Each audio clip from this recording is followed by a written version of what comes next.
Morning, everyone, and welcome to what is the second of our Rise and Shine webinars. I think we could all do with a bit of shine this morning because it's extremely grey outside here, at least.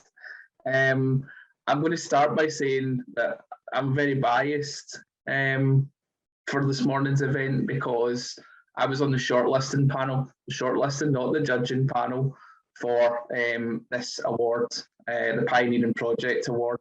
So I think all of these projects are amazing.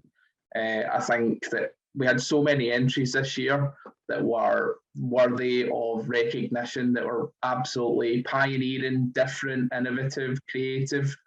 And these are the ones that were selected. There were so many more that could have been on the shortlist as well, but we really do have some extremely interesting projects to hear about this morning. Just before we start, we've got a little bit of housekeeping. So this event is being recorded. It will be shown on YouTube. It will be posted on YouTube pretty soon after the event, at least by tomorrow. So just to let you know that. We have two interpreters here today who are working with the McRobert Arts Centre. We'll hear all about their Creating Inclusion project soon. So we're trying to go a little bit slower than normal. So hopefully they can keep up. I'll also be typing the names of the projects and some other little things into the chat as well to make life easier for them. We will start very soon with pitches from all the organisations. We'll then go into some questions, which we'll ask the organisations as we go. It's aimed at being nice and short, nice and sharp, but we want to cover as much as we can, and hopefully we might have time for a little question or two at the end as well, but we'll see how we're getting on. This event is all about basically getting everyone ready and learning from the Scottish Charity Awards. As I say, the Pioneering Project category this year was extremely difficult to shortlist for. So many great projects to learn from, and we're going to hear about them now. If you have a fire alarm, it's not a test, it's probably in your house. So I think you should get moving quite quickly. If there's anything else that you want to raise during the discussion, just stick it in the chat. We'll get back to you as quickly as we can. So let's get going then. First up for our pitches for the Pioneering Project Award, we have Julie Ellen, who I've not seen for a while, from the McRoberts Arts Centre in Stirling, who's speaking about their Creating Inclusion project. And she has 90 seconds. So Julie, I'll pass over to you now. Thank you very much. Deaf Scotland estimate that 36,000 people in Stirling, Clackmannanshire and Falkirk are deaf or have significant hearing loss. The Scottish Government wants to make Scotland the best place in the world for BSL users to live, work and visit. At McRobert Arts Centre, we pioneered a programme to develop a creative leader from the BSL community who would bring deeper understanding of the needs of deaf audiences to McRobert, create innovative work accessible to hearing and deaf audiences alike, and create future employment opportunities for deaf BSL using theatre practitioners. We appointed Petri Dobry, a young deaf actor-dancer, as our BSL trainee director, which led to BSL promotion for a programme of subtitled films, increased BSL signing for our theatre performances. All McRobert staff did deaf awareness training, and many of them went on to learn BSL, and also to the creation of two new works, Heart Sore, performed at McRobert and the Scottish International Performance Festival, and Squirrel, a delightful show for children, which showcased in February 2020.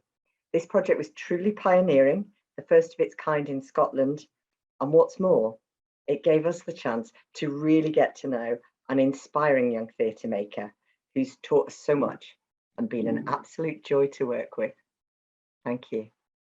That's perfect. Thank you so much, Julie. And we're delighted to have Petra and, of course, Melissa and Karen here as well this morning. So without further ado, we'll move on to our second pitch for this morning, which is Margot Up-Richards from the Louise Project, The Space and Friends, from the south side of Glasgow. Oh, sorry, Margot, you're still on mute. We'll give you an extra few seconds. Oh, well, thank you very much. That's very generous of you, Gareth. So good morning, everyone. The Louise project, commonly called The Space, is based in Govanhill. It's the most culturally diverse area in the whole of Scotland, well over 50 languages spoken. And the dominant group we would largely work with are the European Roma community. When the pandemic struck, there was no furlough for the majority here in Govanhill, because furlough is only for those with legal contracts. There was very limited understanding of what was happening and the importance of what things meant. So, for example, social distancing, wearing masks, nobody really understood what was happening. Many also, as well as having no English, have no capacity to read or write. We remained open all throughout the pandemic, and we developed 4 new services. We developed a crisis service which addressed material poverty, which was all about food, clothing, bedding, and fuel. We developed an information online service, which was really all about contacting people and explaining everything that was happening and the importance of certain new behaviours we all had to adhere to. We developed our digital inclusion service, which was about staying connected. It was about social activities, engaging people, and also helping people to re-engage with their learning. And we actually managed during COVID pandemic to put another 6 people through a basic college course. Our final service was a pastoral care line, which focused on loneliness and anxiety. Now, over the course of that year, we addressed well over 3,000 issues, some very complex and very, very severe. And we noted at one of our wellbeing sessions that was part of our digital programme, one of our beneficiaries was noted to say at the end of it, "I start to feel normal after being here." And that for us was just inspirational to keep the team going and to keep our morale and motivation going. So certainly that was a year that we would not relish if we had to repeat, but we would certainly rise to the challenge in a breath again. Thank you. Thank you, Margot. Inspirational work indeed.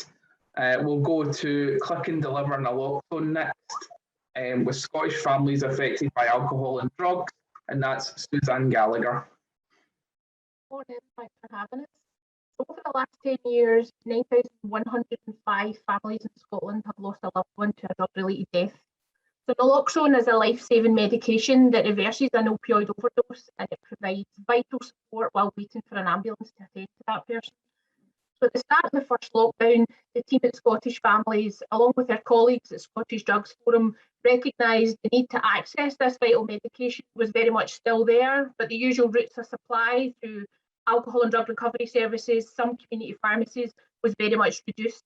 So this has been relaunched our unique national Click and Deliver service, providing training and free naloxone by post to any adult in Scotland. So we've issued kits to people who use drugs, their families and friends, many people who wish to be prepared while just going about their day-to-day work, such as security guards, taxi drivers, bin men, and just even general members of the public. Because an overdose can happen anywhere at any time, and it's not just down to families and alcohol and drug recovery services to keep a person alive. We need to look after our communities together. So we're an easy and discreet way to access this medication. We don't ask you why you want it. We just say thank you for having it. We would strongly encourage any member of the public to carry it because everyone's got it in them to save a life. So one of our requesters said, it's a great service. The online training is really, really easy. We've made it so easy, and the more people in the general public with access to supporting this life-saving plan, the better it is for everyone. She had a heart-wrenching feeling that if she ever came across something, an overdose situation, there's nothing she could do other than phone 999. This service has now changed that. She can provide an intervention and potentially save that life before the ambulance arrives.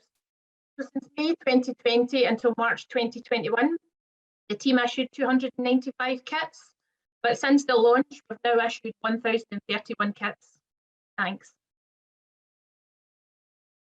Thank you, Suzanne. Life-saving stuff. Sorry, I think you might all have heard a Teams call that I got there. I've tried to close it off now, so hopefully we won't be interrupted again. Next up, we have Michaela Collins from Peak, who's talking about their Pikachu wonderfully named project. Hello everyone, I'm Michaela Collins, Chief Exec of Peak. Possibilities for each and every kid. We're a charity based in Glasgow, supporting children, young people and families impacted by poverty and inequality. Back in March 2020, even before the national lockdown, we were already doing crisis response work.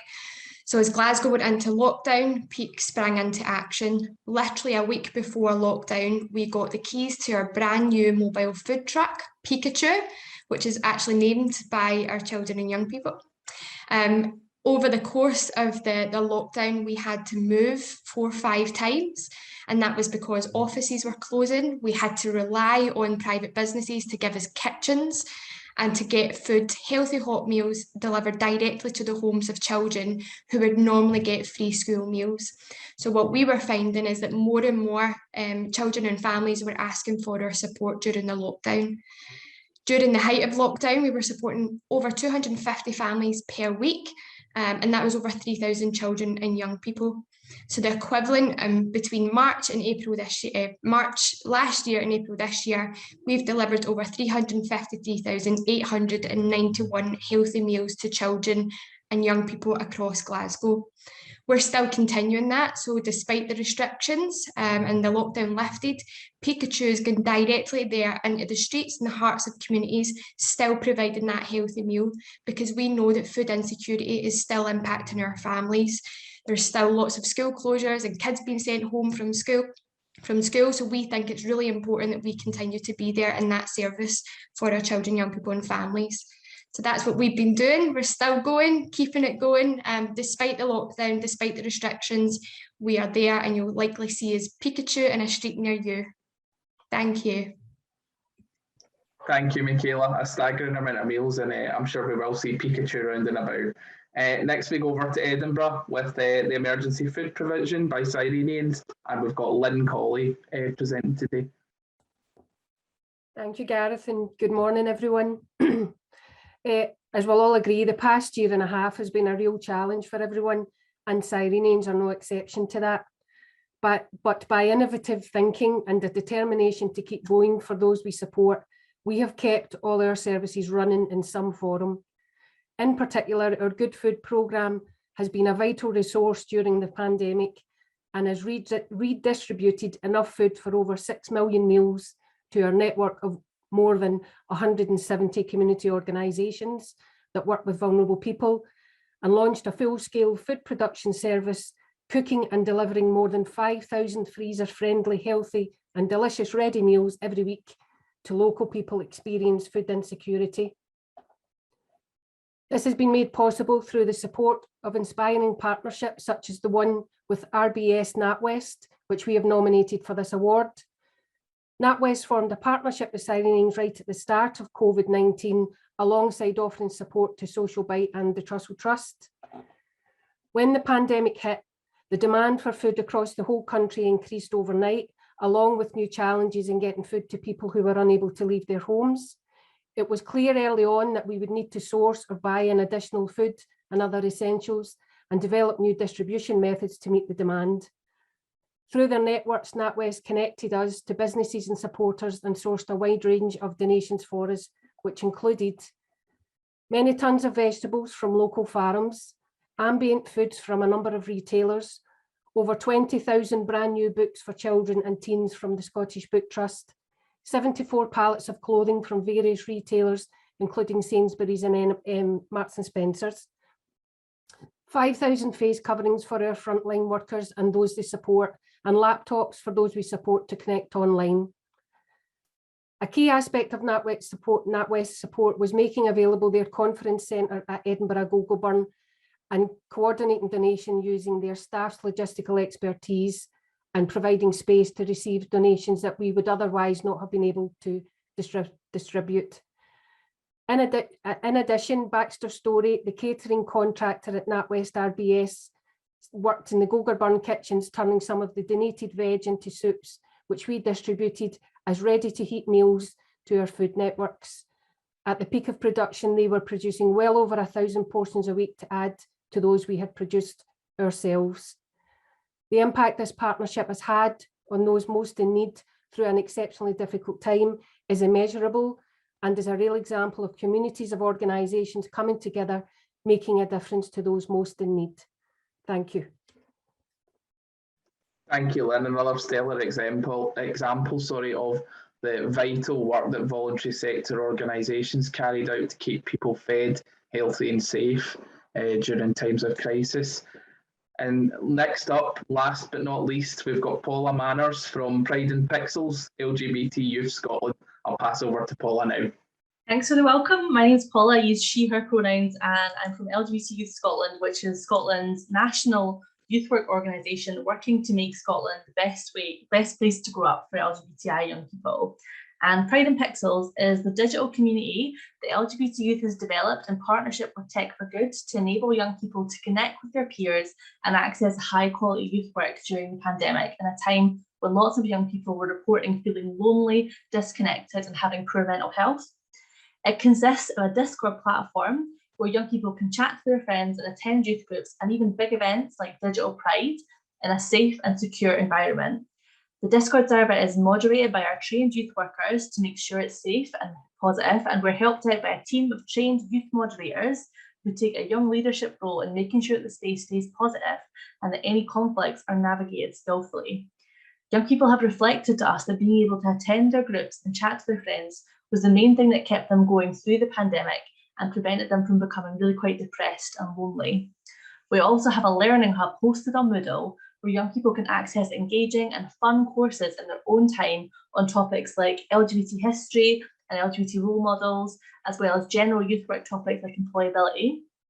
And we're currently in the process of the next iteration of the project, where we're expanding to reach out to LGBTI young people who live in remote rural areas who are particularly isolated and report experiencing discrimination, not feeling connected with other young people like them and feeling quite low in terms of their identity.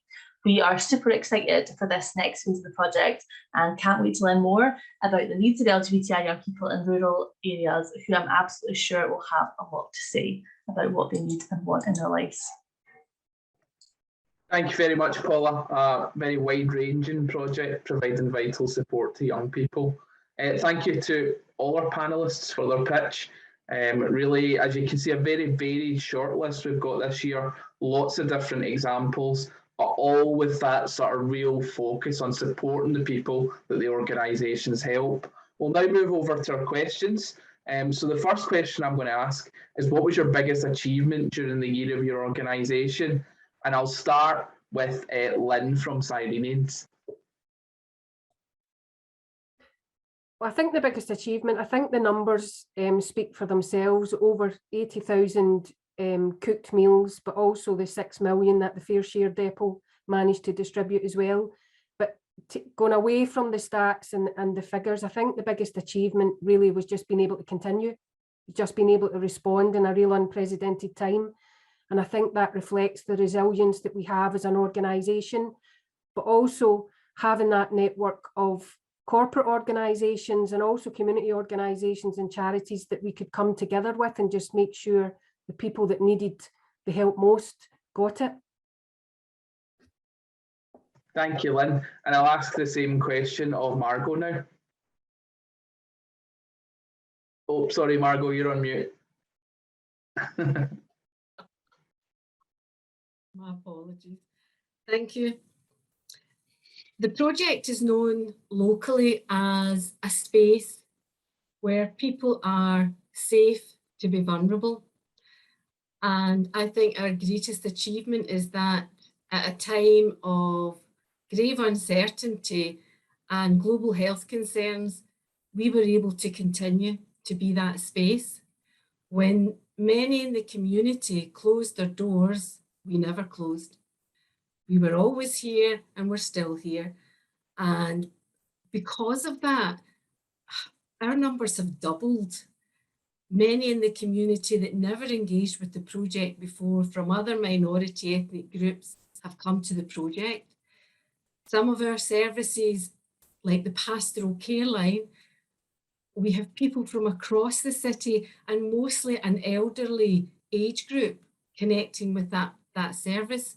So it was the keeping going, and it was being able to reach other ethnic groups and other age groups in great need. Thank you, Margot. I think that throughout the pandemic, we've seen organisations expand what they're doing, not just continuing. That's absolutely amazing to hear. I'll now go to Susie and ask her the same question. Susie, what was your biggest achievement during the year of application? I think launching a national service, a brand new national service, which has never been done anywhere in the UK. We're the only organisation in the whole of the UK that provides naloxone to anybody, but providing that as part of our day-to-day business. We're a very small team, and during lockdown, we've seen over 100% increase in demand for our helpline, and then we added in a national naloxone click and deliver service onto the top of that. So it was just about, the team totally stepping up to the plate and being totally committed that we're there to support the people, because lockdown really exacerbated drug and alcohol impact on families, we would say, and they've not necessarily got that safe space to be able to have that conversation where they could maybe went and ask for support or ask for the kits, and to be able to discreetly put that out there, keeping all the plates spinning. So I think we've become experts in plate spinning and keeping everything going, but we're 16 months into it now. We've got a very kind of slick operation, so we're here forever. We're not going anywhere.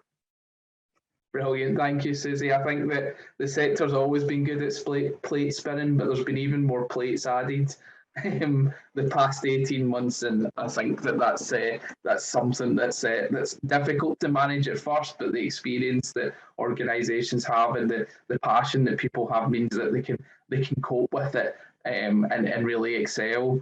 So next we'll go to our second question, which is, what is the biggest lesson you learned? And I'll start with creating inclusion. Mick Robert for that, please. And I think Petrie's going to take the questions. Excellent.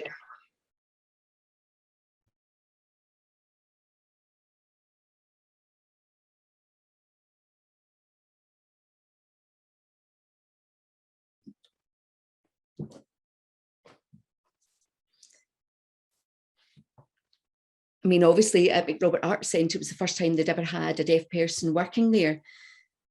And I was the BSL Director Trainee. For myself, I learned so much in the process, and Julie really mentored me through that process. I did workshops, I did so many different strands through my time there. And I did showcased two performances, 9/11 and Heart Sore.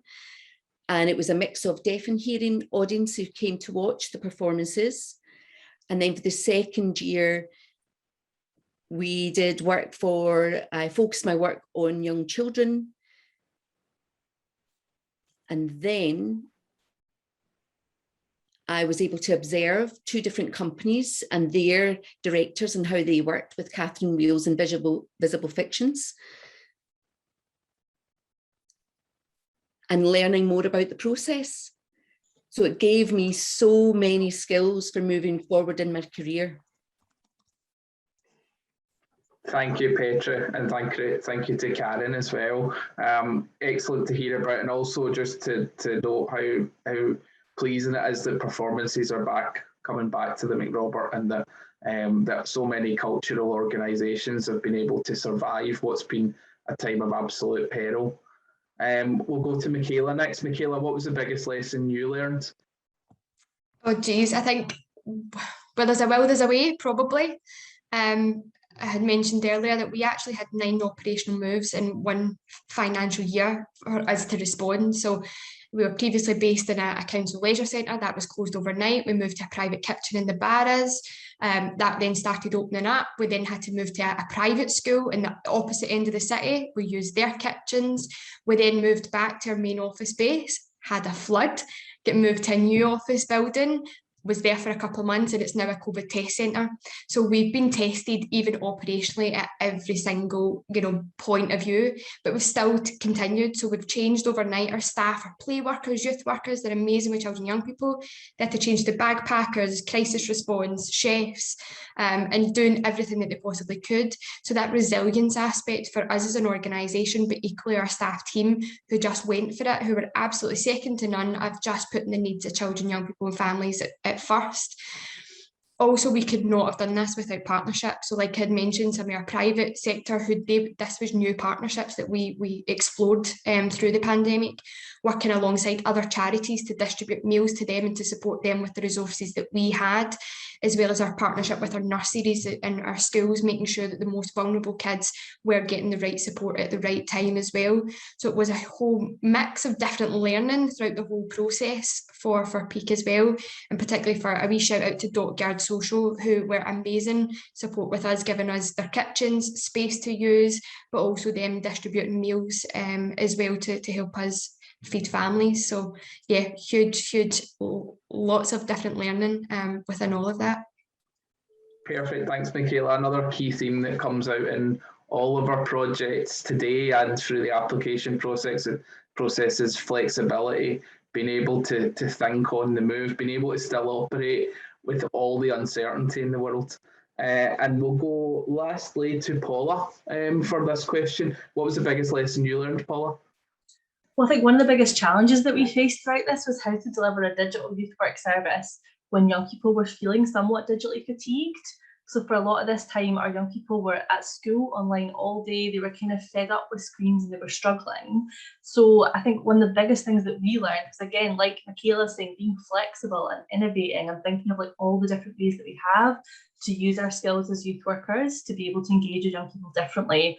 And part of that is about listening to them and thinking, what do you want to do? Like, what feels fun? Like, maybe now isn't the time to do something really heavy, and actually we do just want to focus on things that are more fun. Or maybe you want to talk about how you're feeling, and like that's okay too. But our youth workers have done loads of really fun and exciting things through this project. So for example, our youth workers have ran sessions where they went and looked at the cameras and the penguin exposures at Edinburgh Zoo, just like see what was going on with the penguins. That's always fun and heartwarming and makes you feel a bit better about the world. The penguins are still okay. We took young people around the world using Google Maps to see different sites that have been important in LGBT history.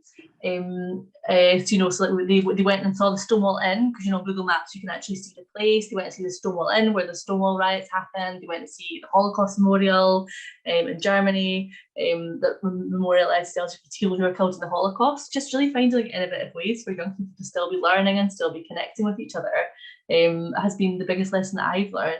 And like everyone said, just really inspired by the staff in the project on the front line who are just constantly coming up with new ideas. We created bespoke emojis for the server so that young people would feel that sense of ownership over it. You can like upload any pictures onto it that you want. So they created like a mascot for the project, which is a rainbow frog called Moss, and just all of that kind of fun stuff, which actually I think, and I'm sure Michaela would agree with me, like that and a lot of what children and young people have missed out on during the pandemic is fun. So can imagine to facilitate that is so important for mental health. Definitely, thank you, Paul. And that is another key theme, is that creating escapes for people from the pandemic, as well as support there, is extremely important. And I can definitely recommend watching the live enclosures at Edinburgh Zoo for mindfulness. So we'll move to our last question, which I think is our most important one. And I'm going to try and get everybody to answer this before we finish, so we'll try and keep the answers really tight. What one piece of advice would you give to help organisations celebrate their successes? And I'll just move along the top of my bar, so I'll start with Michaela. I think it's easy to forget that we're actually still in this pandemic. There's a lot of chat about recovery and resurgence, but actually for the kids, the families and the communities we're working in, they're still experiencing that. There's no freedom days for the kids already experiencing poverty. So it's celebrating the small things, celebrating the small wins, reminding ourselves we're still here, we're still in this together. I think way back last year when I was panicking about we were not doing enough, how much more could we do? And a great piece of advice that I was given was don't compare your backstage to someone else's front show. And it's just reminding yourself that we're all genuinely all this in together. Everybody's trying to do their best, and just to keep on going and just, yeah, try and celebrate those small wins, the small things that are really important to people. Thank you, Michaela. That's great. And we'll go to Petra now. Petra, what was the biggest what was the one piece of advice you would give to help organisations celebrate their successes?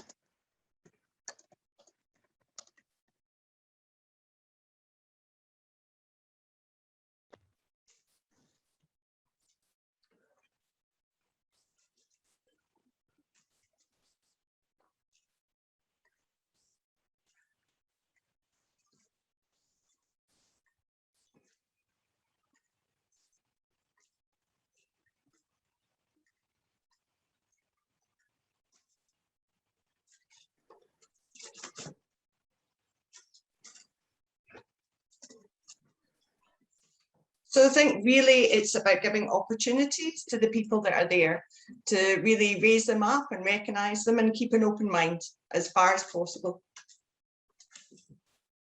Fantastic. Thank you, Petra and Melissa. And we'll go to Paula now with the same question. What advice would you give to organisations?